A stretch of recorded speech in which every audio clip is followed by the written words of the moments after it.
सिसु अगपमनिको मसे मोइददी प्रिविलेज हाबसु लेनी अमसु लेनी असुमाइना मोइगी मसेलगी मरकता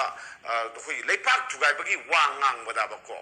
कंप्लेन तो बेनिंगाई होई वकत पिनिंगाई लेते पुलिस ता एफआईआर तो मिगाई मी लेते लोय अदुगा देन कैनोना थोनावजन बिंदा को बी नुपी अमना सोशल एक्टिविस्ट ने आई अमना माना स्माइट तो वा खर ngange ngangbदुगिदी एमएलए मैम चंगने एफआईआर थांगली निदना लेबाकसे थांगली को एफआईआर थांगली को अदुगा मागी मणिपाक मणिपुर से थुगाइनबा वा ngange सुदाबको एमएलए तन एफआईआर तो ngमदेबा अदुगदी एमएलए की मतिक मयाई एमएलए की पावर अदुगा एमएलए की लिजत थाजसे कई तौगे करे करे क्राइद लेगरगे से अखोइना उफंगे हुजी सी याम साथेना अखोइगी तायोन ना बाइदर को तानिंग तमांग ओनबगी थोंग ने अमनी पार्टीस ना अमनी एमएलए सिंगना लमकेट लमाइबगी थबक तक मतमदा पार्टी की मायोक तो वा nganगपा देन अदगी लुसिंगबगी मायोक तो वा ngang तारगदी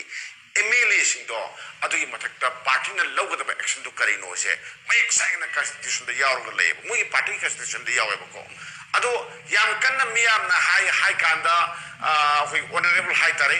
ngasagi बीजेपी की स्टेट यूनिट की प्रेसिडेंसी ना मान हाई लौगदबा वारे तो सेंटर द सिना थोखरे अदोदी मागी फमदसु तुम कपिरो आदा चीफ मिनिस्टर की फमसु दिल्ली दन कपियु लो पार्टी की फमसु दिल्ली द कपियु से कमे हाइरो दो मुई तोरी थबक्तुना माना लौबंग मतंग द लौद्रगा अखोगी मियाम द सुखजो सोकन लिकೈ नुसिंता अखोगी लुसिंग बनेने लेनेबको ओखेगी लुसिंग बो ओरिनेबा ऑनरेबल सिमसन नुथोमम पीरियड से नोंदा ngangbा अथीब वाई ngangbा होरेब मयाम की मैतै मयाम की थमुइद सावरैसु अदुगी मरमगी नेस खंगदबनेबको रिलीज सले आदा रिलीज सले तांग होमदा सुसामपुर रिलीज सपदुदबु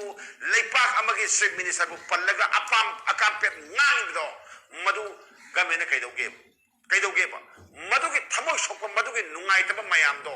मधुदगी इरांग सौथोरपने सु मधु गसिमो गमेने के हाइदेब एक हाइरोगा शेड्यूल ट्राइब की अदुनी अदानी कोर्ट की वाइल अमनने हाइदेबको मीना पनगिबा मीना ngangiba मयाम अदु लावगिबा खोलाव मयामदु यानिंदब मैतै मयाम म यावेजे मधु खोइ मुजिबोदा कनामदा हाइबिदे अदु हाइनिंगेबको आई स्वाइ थमसे हम फजबा हम थंबे अमुंग